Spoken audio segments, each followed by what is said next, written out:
Assalomu alaykum hammaga. Biz hozir yangi qo'shiq ustida ishlayapmiz. Cover muzika chiqarmoqchimiz. Eshiting, baho bering. Agar sizlarga ma'qul kelsa, albatta chiqazamiz.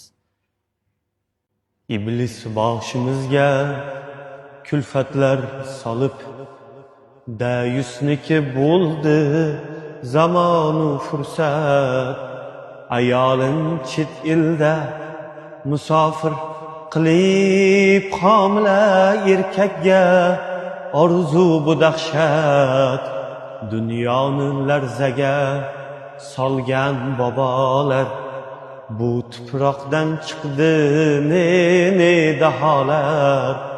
Qosh ko'zin bo'yagan ey suluv yigit, bil seni la'natlar yeru samolar. Fikrlaringizni kommentariyada kutamiz.